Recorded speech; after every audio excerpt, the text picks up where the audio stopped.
Apologize to Brian and Marlene and bow your head to the floor. At my birthday party, my husband Corey yelled at me and shoved my shoulder, trying to make me sit on the floor. Marlene, my daughter-in-law, looked up as if searching for something, her face downcast. From my angle, I could see a malicious smile forming on her lips, which otherwise appeared as though she was about to cry. Would you say the same if you saw this?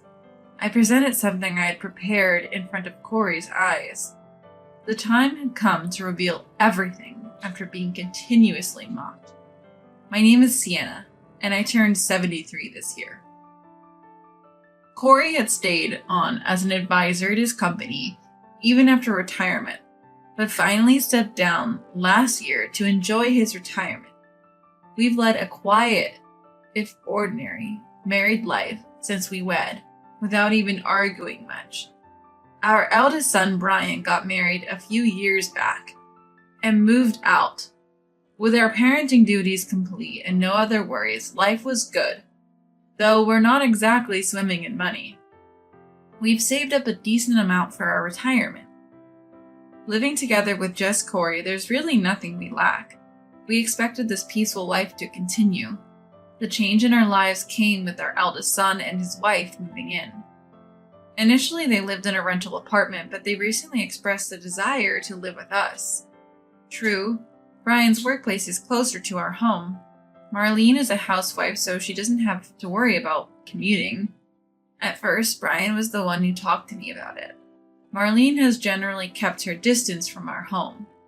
It's not that we have a bad relationship, but something always felt off. Corey tells me I'm overthinking, but I can't help but feel it's women's intuition. However, this wasn't the first time the topic of living together came up. They had initially refused the idea when they first got married. Maybe back then they wanted to live independently. Now they've been married for a few years, and I have a feeling there's more to this decision to move in. I'm not particularly enthusiastic, but Corey feels differently. He's always enjoyed a bustling home and seemed a bit lonely since the kids moved out. He thinks that once our grandchildren are born, things will get even livelier. If Corey agrees, then I can't be the only one to oppose it. They decided to move in during the month when their apartment lease was up for renewal. With plans already this far along, Marlene has yet to pay us a visit. We're going to be living under the same roof, so it seems courteous to at least say hello. Marlene's ongoing absence makes me wonder if she's actually against moving in. In the end, Marlene showed up on moving day. She arrived with the movers. Let's get along from now on, okay? And when I smiled and said that, Marlene replied softly, Nice to meet you. She wouldn't look me in the eyes. I swear, there was no harassment from my side. No mother-in-law and daughter-in-law drama or anything like that. But still, her attitude. Even for someone as patient as me, it was irritating. Corey didn't seem to mind much and started showing the newlyweds to their room. We had made some repairs and adjustments to the room they'd be staying in, considering it would now be a shared living space. The room had been renovated to their specifications. Huh? Is it really this small? While straightening their shoes in the entryway, I heard Marlene's annoyed voice coming from deep within the house. Do you really intend to cram us into this tiny room? I can't breathe in here. Marlene raised her voice as if she were the victim. I quickly made my way into the house. Corey looked perplexed, scratching his head in front of a red-faced Marlene complaining about the small room. Small? This is one of the larger rooms in this house. It's even renovated exactly as you asked. What more do you want? I couldn't help but let my annoyance seep into my voice since Corey was taking heat. That's when Marlene finally looked at me. For the first time since we greeted each other, she locked eyes with me. So you're Sienna? You plan to shove us into this storage closet? I was taken aback by her harsh words. It was absurd. Brian also tugged at her sleeve, saying, Hey. But Marlene was unstoppable. She started talking about how her family's home had rooms far more spacious than this, just for storage. She stressed how the stress came from the difference in lifestyle and standards between her family and ours. She even started talking about how rich her family was and how poor we were in comparison. I never thought Marlene could have so many complaints. I thought even the tolerant Corey would get mad at this point, but he was just calmly trying to soothe Marlene. From Brian's attitude, I could tell this was a usual occurrence for them. Marlene kept complaining for about 15 minutes, but finally seemed to realize that nothing would change by doing so. She entered her room and slammed the door shut. Corey and I exchanged glances inside. So began our tumultuous life with the newlyweds. I had hoped that Marlene would eventually get used to this home. After all, as a housewife who wasn't working, she'd be spending most of her time here. I can't deny that I had some ulterior motives for starting this joint living arrangement. As I've gotten older, household chores requiring physical strength have become more challenging. Though I wish Marlene would lend a hand, she stays cooped up in her room all day and doesn't help out at all. I handle the laundry, putting it in a hamper in the laundry room and then hanging it out to dry. Once dry, I fold the laundry and leave it in front of my eldest son and daughter-in-law's room. Marlene only leaves her room during meal times. She devours the food I make while complaining about it. Corey doesn't seem concerned about Marlene's attitude at all. Since moving in my eldest son and his wife, utility bills and food costs have doubled. Housework has doubled too. Despite all this, they don't contribute to household expenses.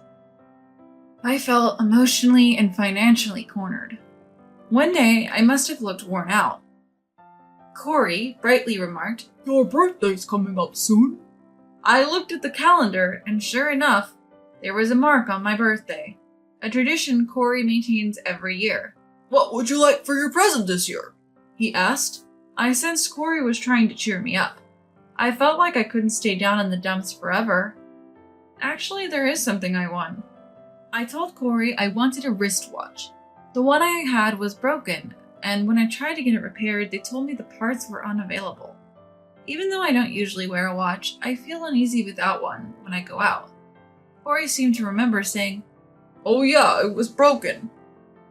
"I look forward to your wristwatch," he said with a bright smile. Seeing that smile, I find myself smiling genuinely for the first time in a while. I decided to make an effort to avoid looking miserable or irritated. A few days later, I accidentally overheard Corey and Brian talking in the yard. It seemed they were planning my birthday gift, a wristwatch. I thought about leaving, but didn't want to draw attention to myself, so I stood quietly, blending into my surroundings. "Can you buy Mom's watch with this money? I'm not sure what women like, so consult with Marlene, and let's keep it under $1,000 so Mom won't feel overwhelmed." With that said, Corey handed Brian a bank envelope. Probably it has $1,000 in it. Brian checked the envelope and nodded. "Got it." I felt a bit guilty for eavesdropping, but they seemed unaware of my presence, and I left. That was quite a splurge for Corey, and I couldn't help but feel delighted. Marlene's snide comments didn't bother me that day. However, that evening, I accidentally overheard something unbelievable. That night, the wind was howling, making it hard to sleep. I couldn't fall asleep and thought about having something warm to drink. Careful not to wake Corey, I slid out of bed.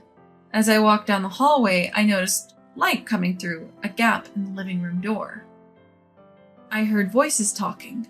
I tiptoed closer and saw my eldest son and his wife, Marlene, sipping beers in the living room. Not wanting to deal with them, I decided to go back to my room without my warm drink. Just then I heard Marlene say, "So, for Sienna's birthday gift." I froze and listened. "We know she won't appreciate the value of a watch, so I just got her a $10 one from some knick-knack store." Marlene chuckled. I couldn't believe my ears. I thought my son would scold her, but he joined in the laughter. "Smart thinking. We can use the extra money for a trip," my son added. I felt dizzy for a moment, surprised my son would say such a thing. And to top it off, they were mocking me, saying I wouldn't even notice it's a toy watch. Sienna's gonna cherish this toy watch. Hilarious, right? Marlene laughed so hard it sounded like she couldn't contain herself. I retreated to my room unnoticed. I felt like crying, but anger surged within me instead. Enough was enough. I vowed to make them regret their actions. You know, it's my birthday, and I was thinking of inviting my sisters and their husbands for dinner. At breakfast, I said to Marlene. This was the first time we invited my sister and her husband for a meal since we started living with the eldest son and his wife. Before we moved in together, we used to invite them for dinner, frequently. But that changed, perhaps out of consideration for the eldest son and his wife. That's fine, but I won't be helping with any of the preparations. You invited them, so you handle it. It's my birthday, and she has no intention of doing any preparations. I've never heard of the birthday person having to do the hosting, but I kept my composure. Getting upset would ruin my plan. Sure, I'll whip up something delicious, I said, feigning enthusiasm. Marlene scoffed. You're really going all out for your birthday, huh? I heard her, but pretended not to. It's all for the birthday scheme, so here I am in charge of all the preparations for my own birthday party. Cooking is a joy for me, so I'm not stressed about it. I was also looking forward to seeing my sister and her husband, Derek, who is an ex-military man. Derek's a straightforward guy who hates dishonesty. He's usually calm and kind, but as my sister often warns, you don't want to see him angry. They both get along well with Corey and are currently taking golf lessons together. Derek is the kind of guy who checked in with me when I started living with my eldest son, asking if everything was okay. I have a feeling he'll be on my side. Flipping through my collection of recipes, I decided to prepare something both my sister and her husband enjoy. I can't help but smile as I do this. Fast forward to the day of my birthday and I'm swamped. It's ironic that the birthday person should be so busy, but what can you do? Marlene is not lifting a finger, just lazing around the house. She occasionally sneaks into the kitchen to snack on something and leaves. Corey has gone to his golf classes and will bring my sister and her husband back when he returns. I hurried to get everything ready in time for the evening. As for my eldest son, he took the day off to gamble. I've always warned him to be moderate, especially since he's had a gambling issue back in college. But ever since he started dating Marlene, it seems like he's picked up his old habits again. They even go gambling together on their days off. By the evening, everything is set. Corey arrives with my sister and her husband. Derek brings me a large bouquet of flowers, instantly lifting my mood. I still love my birthday, no matter my age, especially when celebrated by those close to me. I repeatedly say, thank you, as I accept the bouquet. Marlene, seeing the large bouquet, mutters under her breath, they'll just die anyway. She meant for only me to hear it, and I quietly scold her, saying, don't be rude. Usually I let her comment slide, but not this time. She seems surprised, then clicks her tongue in annoyance. Her pretty face is spoiled by her pettiness. My sister greets me. It's been a while. Marlene immediately puts on a charming smile. My sister is so naive. She believes there are no bad people in the world and has no clue about Marlene's two-faced nature.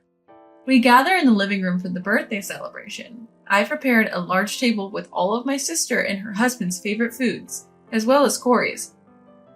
I intentionally left out my son and Marlene's favorites. Marlene seems to notice this and whispers something to my son. Ignoring her, I start the birthday party by saying, thank you all for coming today. It always feels good to have your birthday celebrated no matter how old you get. My sister smiles and says, you never change, do you? Corey and Derek start sipping their wine. My eldest son and his wife remain sulky, silently digging into their meal.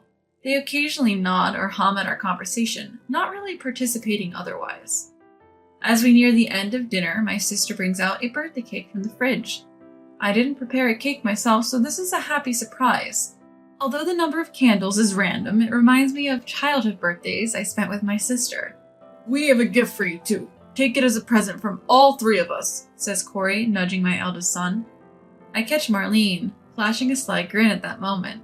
My eldest son hands me a beautifully wrapped box with a ribbon. This watch you want, it cost around $1,000. Take good care of it, he says a bit arrogantly. Corey seems a bit annoyed by his tone, but keeps it in check to maintain the atmosphere. Thank you. It's a very expensive watch, I say, taking the ribbon box in both hands. May I open it? I ask Marlene, who smiles and says, Of course! She rarely graces me with such smiles. I carefully untie the ribbon and unwrap the box. Inside is a watch with a thin leather strap. I can instantly tell it's cheap. Even its secondhand wobbles. Is this the watch you picked out, Marlene? How lovely, I say, holding it up for her to see. I chose one that would suit you, Sienna. It's a lifelong item, considering the price. Marlene grins and replies, That's the last straw. How much more is she going to mock me? Without a word, I toss the watch in the trash. The room falls silent. How dare you! Apologize to Brian and Marlene. That's a $1,000 watch. They picked it out for you. Corey is the first to raise his voice. He grabs my shoulder, trying to force me to kneel. Marlene feigns tears, muttering, How terrible! I can see the corners of her mouth turning up in a smile. What do you have to say now after seeing this? I handed Corey a printout. It was a webpage showing the exact same watch I had just thrown away, listed at a mere $10, tax included. The package and ribbon were identical to what we had. I know you wanted to give me a watch. Those two trampled all over that sentiment of yours. I revealed to Corey and my sibling-in-law what I had accidentally overheard. They had taken the $1,000 given to them by Corey, bought a $10 watch and planned to lie and say it was a $1,000 gift for me. They intended to use the remaining money for a vacation. In the corner of the living room were a few brochures of hot spring resorts that had been set aside while cleaning. My sibling-in-law seemed to have noticed them. You thought I wouldn't recognize the value of things, so you figured you could give me a toy watch without me knowing? You seemed pretty pleased about it. Enough with the mockery, I told my eldest son and his spouse. It was rare for me to speak up so strongly. Sienna, that's outrageous. Stop these weird accusations. Are you trying to shame me in front of everyone? You're the one who's always lying. Marlene started accusing me of constantly lying, saying that I've been telling the neighbors she doesn't do any housework, even though she does all of it, or claiming I cooked today's meal. I was speechless. Right, Brian? Marlene turned to Brian for agreement after her rant. Yeah, that's right, Brian chimed in, probably not wanting to offend his aunt and uncle. Then Derek quietly picked up the watch from the trash can. This is a toy. It's not a $1,000 watch. With a controlled fury, he muttered this and threw the watch at the feet of my eldest son and his wife. The sound of breaking plastic filled the air. Corey, who seemed to come back to his senses after Derek's words, loosened the grip he had on my shoulder. My eldest son and his wife looked pale as ghosts. You've been making fools of us, haven't you? You could see Brian trembling at Corey's words. He knew all too well that when Corey, who rarely gets angry, does get angry, there's no controlling him. Marlene was clueless. Look, it's a waste to give expensive gifts to someone who doesn't appreciate their value. We could make better use of that money by traveling, she brazenly declared. The next moment, Corey's angry shout, Get out! Echoed through the living room. He promptly ushered the couple out and dragged them all the way to the front door. Once outside, he locked the door behind them. From the other side of the door, the voice of my eldest son and his wife pleading to be let back in was audible. But neither Corey nor my younger sister and her husband had any intention of letting them in. Corey apologized to me, saying, I'm sorry, didn't realize all of this sooner. Hearing his sincere apology made me feel like this was the best birthday ever. After that, Corey never allowed our eldest son and his wife back into the family home. The cohabitation was over. Their belongings were sent to Marlene's parents' house, and any further contact was strictly ignored. My eldest son and his wife were suddenly homeless, taking refuge at Marlene's family home. However, there was no place for them there, as Marlene's sibling and their spouse were already living with the parents. Soon enough, they were kicked out and had to rent a small apartment to start their new life. Rumors were they had no savings, possibly spent on gambling, and Marlene's brother had to cover their apartment deposit. It seemed Marlene had already been cut off financially from her own family, with a strict warning that no more help would come. Marlene, once a housewife, was now working part-time to support their new life. As for me, life had become easier since we stopped living with them. I finally had time for myself. Corey also started to treat me better than before. Despite the difficulties, I felt like our marital bond had strengthened, and perhaps this was the happiest we've ever been.